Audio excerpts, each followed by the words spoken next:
What's going on, guys? Your everyday options trader back here with yet another video for you.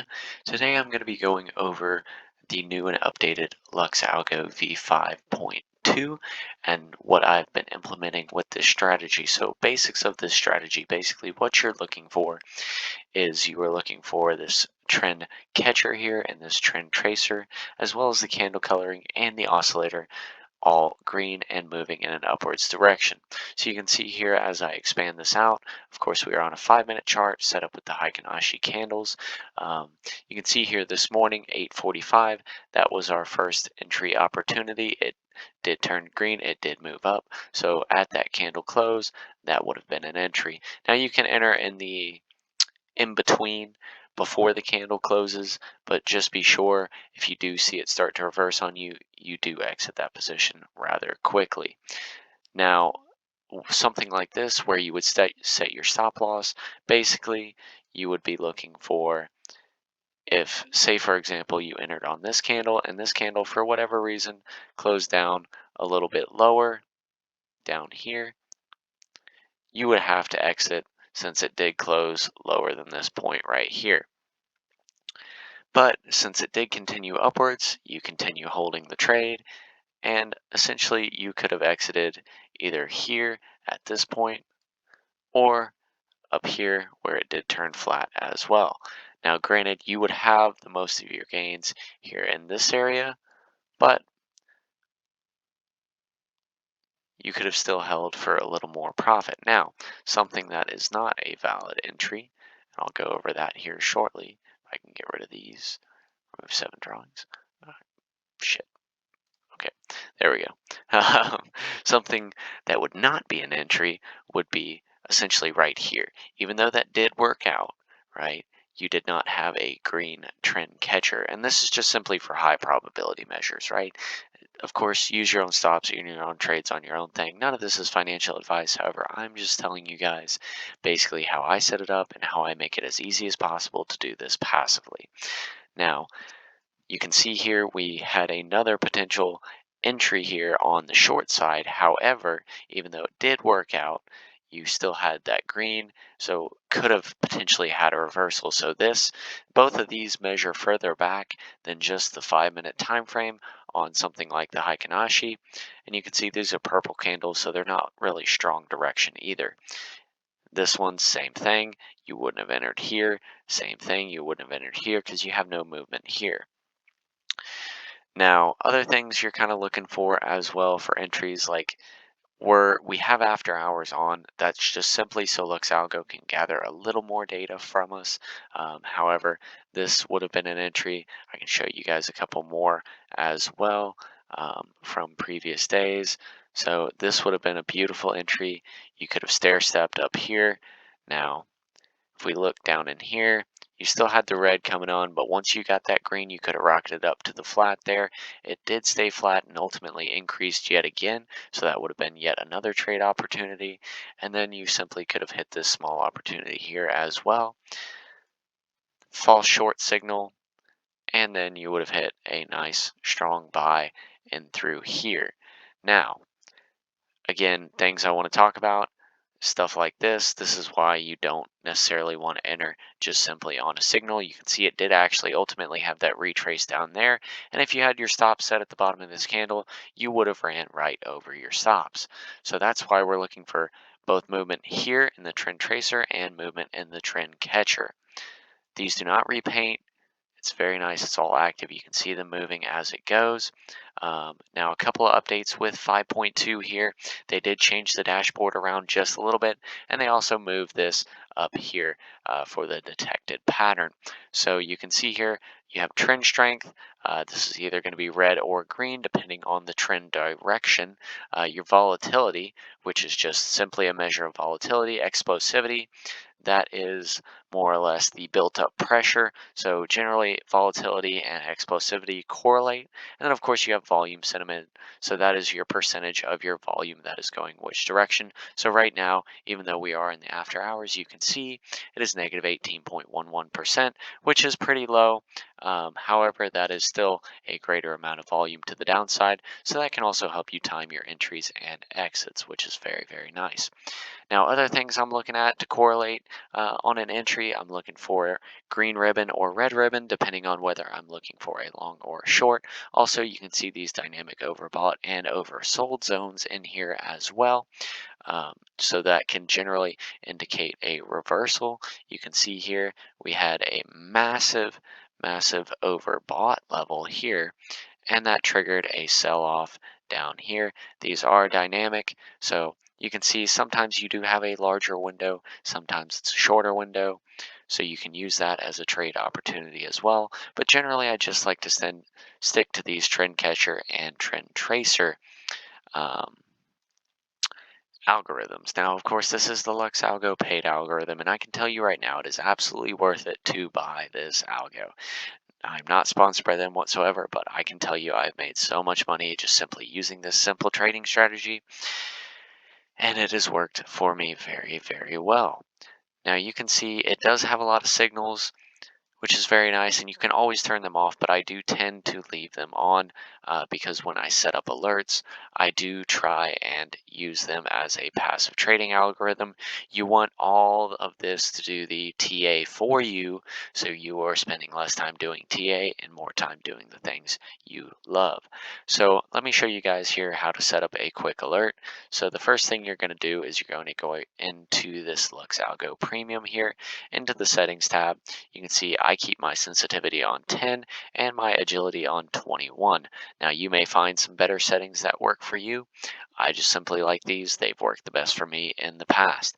Now trend catcher, trend tracer, do make sure those are on, and I do like to keep my dashboard on as well.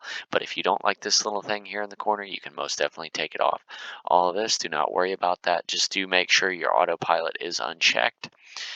Now, coming down here, if I wanted to set up just say a generic buy signal, so I would be looking for any confirmation buy, that's going to be on candle close, that's going to be when the signal is confirmed. And I'm also going to be looking for trend tracer up, trend catcher up, and I also like to have the trend strength greater than 60%, simply because that's just showing we have good direction going. Now you could also have that set a little bit higher. Of course, I'll do a little fine tuning here, but you can also do these as well to help you out as well. And there's also so many more options in here for previous Lux Algo. Um, indicators here and oscillators that you can now set up, which is pretty nice. So that would be a generic buy, same thing for a generic sell. And then of course you have confirmation strong buy and confirmation strong sell. That would just be the same. Now keep in mind for the sells, you're going to be changing this to down.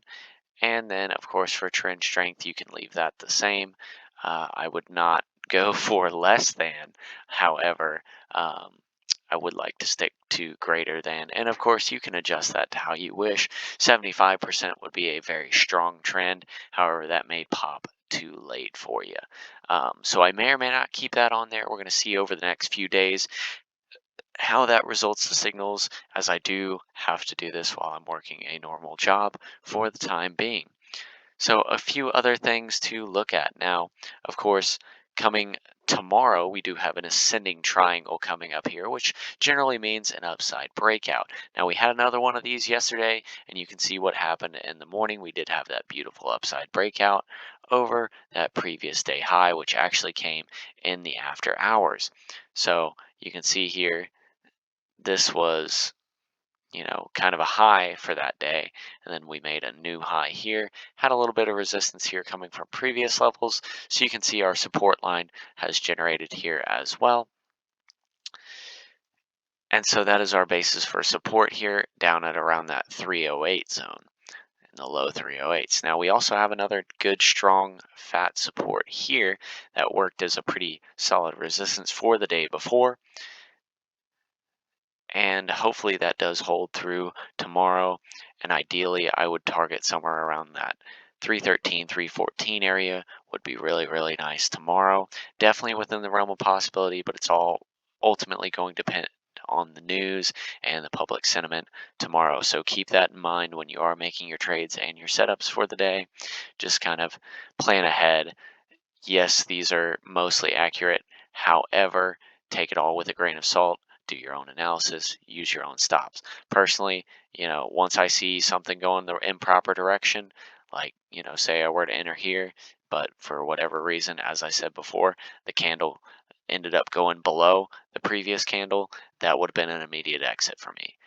Just simply because I'm very, very low risk. Um, and I'm also taking profits at a low level. I'm sticking in trades, 2, 3 candle stops, not trying to be in there for a long, long time because, of course, at this peak here, you have institutions saying, hey, this might be a good time to sell off some stuff.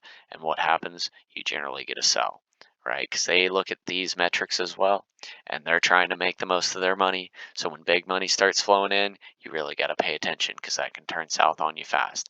Even if you entered in here and you're just basically scalping more or less, you would have lost all your money down at this point.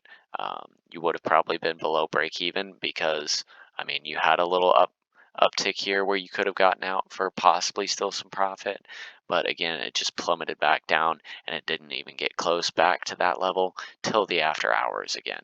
So, and at that point, if you're trading 0 DTE contracts, you would have had an expired contract, which would have expired more or less worthless at that point, depending on the strike that you bought it from. Now, when I'm buying contracts, if I'm trading 0 DTE, I'm trying to buy in the money as possible. And I know that's difficult for some of y'all because these contracts can be expensive. You're talking 300-400 bucks per contract, and that's a lot of money for some people. But again, picture this: if you are making 5% on that every day, that's $15 a day. That is less than just under $100 a week. That's a couple grand extra per year. So if you scale that and compound it over weeks, days, months, and years, you will not be trading with $500 anymore. You'll be trading with 5,000, 10,000, and it can scale very quickly. And I'm not saying that you can't make more than 5% per day, but that would be kind of the minimum area I would plan for, to be honest. Because something like this, you could have made so this was the entry here, right? Or technically here. So this would have been at that 309.20 area. Just on the next candle alone, you would have been up to 310 if you would have bought in the money call. Depending on the delta, which is generally pretty high on a 0 DTE, you would have made almost $100, which would have been somewhere around 30-ish%. Now you could have rode it up to the top. Personally, I wouldn't have. However, that's personal preference. Um, Once I get a good, 10, 15% in there, I'm out. I'm recycling the money till the next go, just playing it safe. Um, profit is profit, right? So long as you don't lose money, you're doing good. Couple other things I wanted to touch on here. So this strategy mainly, I trade on the triple Q. Now it does work well for SPY and IWM. However, triple Q being the most volatile of them because this is tech stock based, you get best results here. So you're looking for short, easy swings, and that's basically it, right? Super simple, super easy. You're just watching this. You enter here, you exit here. So beyond easy. And you're looking at the metrics as well to figure out where your exit zones are. You know, Obviously here, this did not really take effect until you got to this point, but you can see you are still well above that. And if you're watching the trend lines at all, they do move and change, but once that's up there, you're still going to have that pattern there. Only when it's broken does it change. So that's pretty cool as well. Now, I have tested these signals a little bit. They do not repaint, however. After a candle closes, they're there. Now, you may have it on, off, you might have gotten a sell signal somewhere in here, right? But it ultimately disappeared, especially on these long, long candles here.